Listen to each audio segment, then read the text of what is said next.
आज एक्सप्लेन कर रहा है एक स्पेनिश मूवी। इस मूवी में बाप और बेटे को एक ही लेडी से प्यार हो जाता है और इस प्यार के चक्कर में बेटा कुछ इस तरह से फंसता है जैसे आगे कुआ पीछे खाई, दोनों तरफ आफत आई। साइमन नाम का लड़का अपनी गर्लफ्रेंड के साथ अपने पेरेंट्स से दूर रहता है। साइमन और उसकी गर्लफ्रेंड फेबिन एक कार्टून आर्टिस्ट हैं और ये आर्टिस्ट नेचर की वजह से अपनी फैमिली से दूर रहते हैं क्योंकि इनकी फैमिली में सब के सब डॉक्टर से। आज साइमन के फादर का 60th बर्थडे है, इसलिए साइमन चाहता है कि वो अपनी गर्लफ्रेंड को अपने पेरेंट्स से मिलाए। इसलिए साइमन अपनी गर्लफ्रेंड फेबिन को लेके 6 महीने बाद में अपने पेरेंट्स से मिलने जा रहा है। अपने डैड के बर्थडे पर वो अपने डैड और मॉम से मिलता है और वो देखता है कि उसकी फैमिली के बहुत सारे मेंबर वहाँ पे आए हुए हैं, लेकिन साइमन की नजर एक लेडी पे जाती है जिसको वो पहचान नहीं पाता। थोड़ी देर बाद में जब उस लेडी को वो अपने फादर के साथ इन्वॉल्व देखता है तो वो पूछता है कि ये कौन है, तो उसको पता चलता है कि ये लेडी उसके डॉक्टर फादर की सेक्रेटरी है। दरअसल साइमन के डैड एक साइकेट्रिस्ट है और ये लेडी उनकी नई सेक्रेटरी है। साइमन के डैड की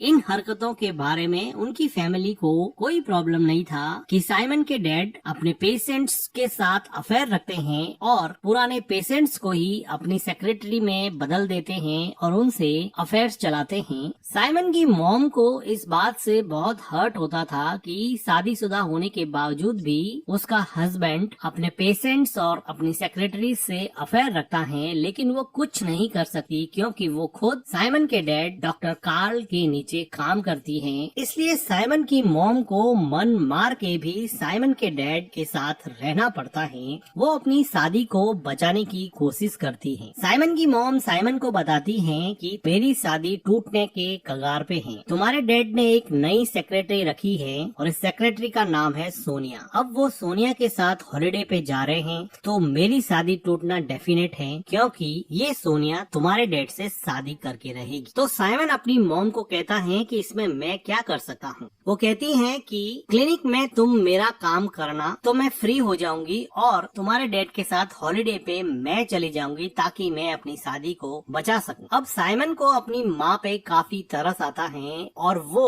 अपने डैड के क्लिनिक में काम करने के लिए तैयार हो जाता है ताकि उसके मॉम डैड की शादी बच सके। अब साइमन के डैड बिना मन से ही सही लेकिन अपनी वाइफ को हॉलिडे पर ले जाने के लिए राजी हो जाते हैं और अपनी सेक्रेटरी सोनिया को साइमन के साथ काम करने के लिए कुछ दिन अकेला छोड़ देते हैं। इन दोनों के चले जाने के बाद में साइमन के डैड डॉक्टर कार्ल की सेक्रेटरी सोनिया साइमन को कहती हैं कि अगर तुम नहीं आए होते, अगर तुमने अपनी मदर का काम अपने हाथ में नहीं लिया होता तो तुम्हारे डैड के साथ मैं हॉलिडे पे जाती और हमारा रिलेशनशिप थोड़ा स्ट्रांग हो जाता। तुम हमारे बीच में क्यों कूद पड़े हो। इस बात पे साइमन कहता है कि तुम मेरे डैड की हरकतों को नहीं जानती हो क्या, उनके पास्ट रिलेशनशिप के बारे में तुम्हें पता नहीं है क्या, उनकी बहुत सारी गर्लफ्रेंड्स रह चुकी हैं और उनकी ये आदत है। सोनिया कुछ देर सोचती है और साइमन को घर के अंदर आके कहती हैं कि तुम्हें हमारे रिलेशनशिप के बारे में कुछ नहीं पता है। तुम्हारे फादर और मैं काफी गहरे रिलेशनशिप में हैं। तुम अपने आइडियाज अपने पास में ही रखो। साइमन को अब लगा कि सच में ही सोनिया उसके डैड से काफी क्लोज रिलेशनशिप में है और वो निराश होके वहाँ से चला जाता है। अगले दिन साइमन सोनिया को नीचे किसी से बातें करते हुए सुनता है और सोनिया कह रही है कि देखो तुम्हारी तो एक फैमिली है, तुम्हारे तो बच्चे भी हैं, मेरे पास कुछ नहीं है, मेरा टाइम वेस्ट मत करो। साइमन को पता था कि उसके डैड हॉलिडे पे जाने के बावजूद भी सोनिया से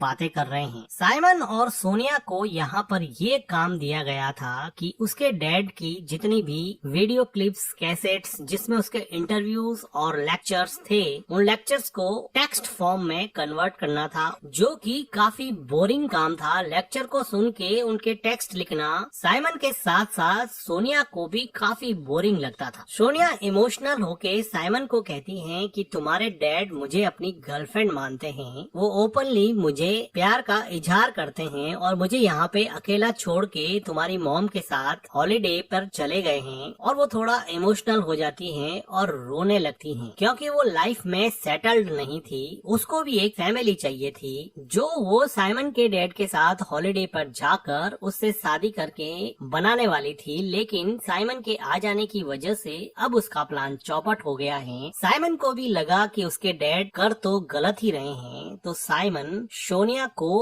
कंसोल करने की कोशिश करता है और उसको टिश्यू पेपर देता है। सोनिया साइमन के गले लगे जोर जोर से रोने लगती हैं और काफी इमोशनल हो जाती हैं। वो इतनी ज्यादा इमोशनल हो गई हैं कि अब वो साइमन को इमोशनल आउटबर्स्ट में किस करने लगी हैं। लेकिन जल्दी इन दोनों को रियलाइज हो जाता है कि ये दोनों क्या कर रहे हैं और अब साइमन यहाँ से दूर हट जाता है और बाहर जाके ये सोचने लगता है कि वो ये क्या कर रहा है। उसकी मॉम ने उसको यहाँ पर काम करने के लिए इसलिए रखा कि वो सोनिया को उसके डैड से दूर रख सके, लेकिन अब वो खुद सोनिया के क्लोज हो रहा है। वो अपनी फैमिली के कॉम्प्लेक्स नेटवर्क में अब फंसता ही जा रहा है, क्योंकि उसकी गर्लफ्रेंड उसको कहती है कि हमारा कार्टून फेस्टिवल 2 हफ्ते बाद में ही है, तुम कौन सा काम लेके बैठ गए हो, हम आर्टिस्ट हैं और हमें हमारा काम करना चाहिए। अब साइमन अपनी गर्लफ्रेंड और अपने माँ को किए हुए वादे के बीच में कुछ ऐसा फंसा कि ना तो वो अपनी गर्लफ्रेंड को छोड़ सकता है और ना ही अपने माँ के किए हुए वादे को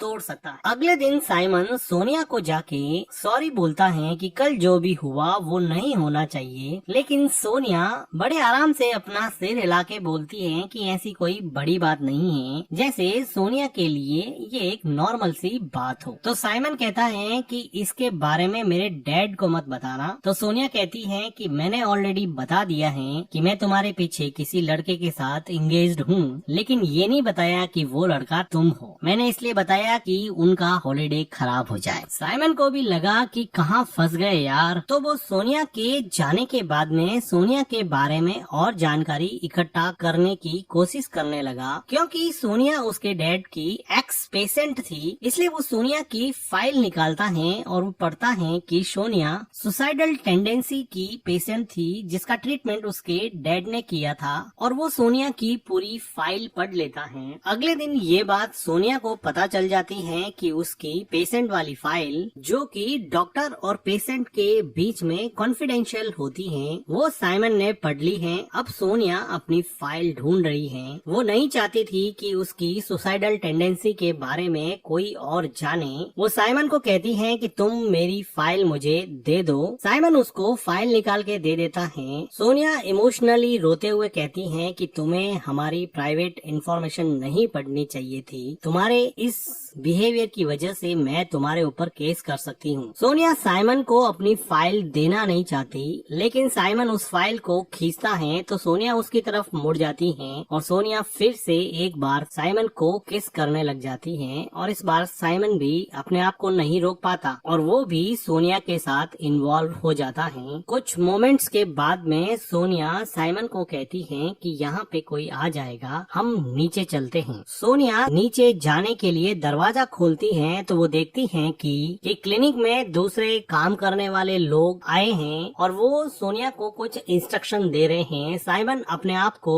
अंदर के रूम के दरवाजे के पीछे छुपा लेता है। इन लोगों के जाने के बाद में सोनिया और साइमन दोनों नीचे के रूम में चले जाते हैं। साइमन को समझ नहीं आ रहा कि वो क्या करे, वो जो कर रहा है वो सही है या गलत है। उसकी मॉम ने उसके डैड को सोनिया से दूर रखने के लिए ये सब करने को कहा था, लेकिन अब वो खुद सोनिया के अट्रैक्शन में ऐसा फंसा है कि वो चाहकर भी अब यहाँ से जा नहीं सकता। साइमन सोनिया के साथ थोड़ी देर बैठ के बाहर के कमरे में बात करना चाहता है, लेकिन सोनिया को कुछ ज्यादा ही जल्दबाजी थी। वो अंदर वाले रूम में जाके साइमन को अपनी तरफ अट्रैक्ट करती है और इन दोनों के बीच में एक पैशनेट लव मोमेंट बन जाता है। इंटीमेट होने के बाद में सोनिया साइमन को कहती है कि तुम्हें मैं घर छोड़ दूंगी, तुम मेरे साथ चलो। साइमन उसके साथ कार में जाता है और सोनिया उसको अपने घर के पास छोड़ देती है। सोनिया साइमन को कहती है कि कभी मेरे घर पर भी आओ। साइमन उसको किस करते हुए कहता है कि मैं जरूर टाइम निकाल के मैं तुम्हारे घर पे आऊंगा। फिर सोनिया वहाँ से चली जाती है। अब साइमन अपने घर की तरफ जा रहा है तो वो देखता है कि उसकी गर्लफ्रेंड उसके किसी फ्रेंड आर्टिस्ट के साथ बैठी है और शायद लंच के लिए आई है। वो उसको पूछता है कि तुम यहाँ पे क्या कर रही हो, तो वो कहती है कि मैं कॉमेडी फेस्टिवल की तैयारी कर रही हूँ, तुम तो अपने मॉम और डैड के काम में बिजी हो, मुझे किसी का तो साथ चाहिए ना। फिर भी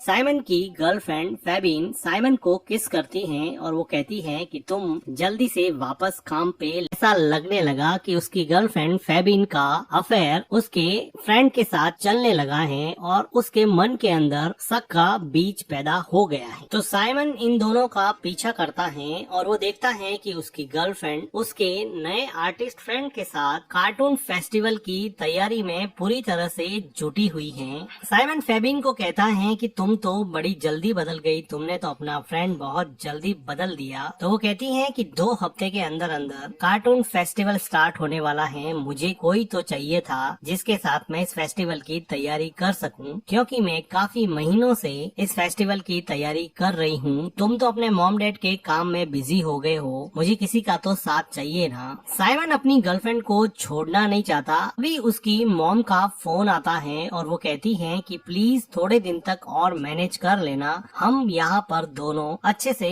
हॉलिडे एंजॉय कर रहे हैं, प्लीज मेरे लिए तुम काम मत छोड़ना। अब साइमन पूरी तरह से कंफ्यूज था कि वो करे तो क्या करे। साइमन उसी रात अपनी गर्लफ्रेंड के साथ नाइट क्लब में जाता है, जहाँ पर ये दोनों काफी एंजॉय करते हैं, लेकिन साइमन के मन में उथल पुथल मची हुई थी और काफी देर सोचने के बाद में ये डिसाइड करता है कि वो अपनी गर्लफ्रेंड को सोनिया के साथ हुए रिलेशन के बारे में बता देगा। और वो फाइनली अपनी गर्लफ्रेंड को कहता है कि वो सोनिया के साथ इंटीमेट हुआ था। ये सुन के फेबिन को बहुत बड़ा धक्का लगा और फिर वो वहाँ से चली जाती है। थोड़ी देर बाद में साइमन को सोनिया का मैसेज आता है कि आज सैटरडे है, अगर तुम फ्री हो तो तुम मेरे घर पे आ सकते हो। साइमन अब सोनिया के घर पे चला जाता है। वो देखता है कि सोनिया अकेली फ्लैट में रह रही है। वो सोनिया के पास जाता है और थोड़ी बातें करने के बाद में ये दोनों किस करने लगते हैं और इंटीमेट होते हैं। सोनिया साइमन को डिनर सर्व करती है। डिनर टेबल पर ये दोनों एक दूसरे से काफी बातें करते हैं, जिसकी वजह से ये काफी क्लोज आ जाते हैं। अगले दिन सुबह जब साइमन उठता है तो वो देखता है कि सोनिया मार्केट से कुछ लेने के लिए जा चुकी है और वो देखता है कि उस फ्लैट में उसके डैड और उसकी गर्लफ्रेंड सोनिया की एक तस्वीर रखी हुई है। उसको ये समझ में आ जाता है कि ये फ्लैट उसके डैड ने ही सोनिया को दिया है। तभी वो देखता है कि उसके डैड हॉलिडे एंजॉय करके वापस आ चुके हैं। उसके डैड सोनिया के घर में साइमन को देख के थोड़े शॉक हो जाते हैं। तो वो साइमन को पूछते हैं कि तुम यहाँ पे क्या कर रहे हो, पर साइमन उल्टा अपने डैड से पूछता है कि आप यहाँ पे क्या कर रहे हैं। तो उसका डैड उसको बताता है कि ये मेरा ही फ्लैट है और मैं यहाँ पे एक बुक लेने आया हूँ। वो कहते हैं कि क्या तुम्हें पता है कि सोनिया को एक बेबी चाहिए। सोनिया मेरे साथ इसलिए रिलेशन में है कि उसको एक बेबी चाहिए। और वो कहता है कि मेरी तो ऑलरेडी वैसेक्टोमी हो चुकी है, मेरी नसबंदी हो चुकी है, मैं सोनिया को बेबी नहीं दे सकता, मैं तो सिर्फ उसके साथ ऐसे ही रिलेशनशिप में हूँ। तभी हम देखते हैं कि सोनिया मार्केट से वापस आ चुकी है। साइमन के डैड सोनिया से बात करना चाहते हैं, लेकिन सोनिया इस वजह से दुखी थी कि उसके डैड उसको हॉलिडे पे लेके नहीं गए और वो उसके डैड के सामने ही साइमन को किस करती है और पूछती है कि बेबी तुम्हें अच्छे से नींद आई क्या। सिर्फ साइमन के डैड को जलाना चाहती थी और इसके बाद में साइमन के चेहरे पे एक अजीब सी मुस्कान आ जाती है। साइमन का डैड थोड़ा कंफ्यूज हो जाता है और वो कहता है कि मेरे लिए तुम दोनों का रिलेशन कोई बड़ी बात नहीं है, मैं तो दूसरी गर्लफ्रेंड बना लूंगा, लेकिन प्लीज तुम अपनी मॉम को समझा देना कि तुम सोनिया के साथ रिलेशनशिप में हो। ये कह के साइमन का डैड वहाँ से चला जाता है। साइमन अपनी मॉम को समझाने की कोशिश करता है, लेकिन उसकी मॉम ये मानने को तैयार नहीं थी कि उसका बेटा भी उसकी सौतन के प्यार में पड़ गया है। अब दोनों माँ बेटे मिलके यहाँ पे रोने लगते हैं, लेकिन अब पछताए क्या हो जब चिड़िया चुग गई खेत, पानी तो कुछ बचा नहीं, हाथ में आ गई रेत। कुछ दिनों के बाद में सोनिया एक बेबी को जन्म देती है, जो कि साइमन का होता है, क्योंकि साइमन के डैड तो ऑलरेडी वैसेक्टोमी करवा चुके थे। सोनिया को हमेशा से एक बेबी चाहिए था। उसको फ्लैट तो साइमन के डैड ने दे ही दिया था, अब उसको एक बेबी भी मिल गया है और प्यार करने के लिए अब साइमन तो है ही। तो वो सोच रही है कि उसको एक कंप्लीट फैमिली मिल चुकी है। वो डॉक्टर कार्ल के यहीं पे काम करती रहेगी। वो अपना बेबी साइमन के हाथ में देती है। साइमन उसको देख के थोड़ी देर के लिए खुश होता है, लेकिन वो अभी फुल्ली कंफ्यूज है कि उसकी लाइफ के साथ हुआ क्या। उसकी लाइफ जो 1 साल पहले अपनी गर्लफ्रेंड के साथ वेल सेटल थी, वो अपनी फैमिली नेटवर्क में कुछ ऐसा फंसा कि आगे कुआं पीछे खाई, दोनों तरफ आफत आई। और इसी के साथ ये मूवी एंड हो जाती है। मूवी का एक्सप्लेनेशन अगर आपको अच्छा लगा हो तो वीडियो को लाइक कीजिएगा, हमारे चैनल को सब्सक्राइब कीजिएगा।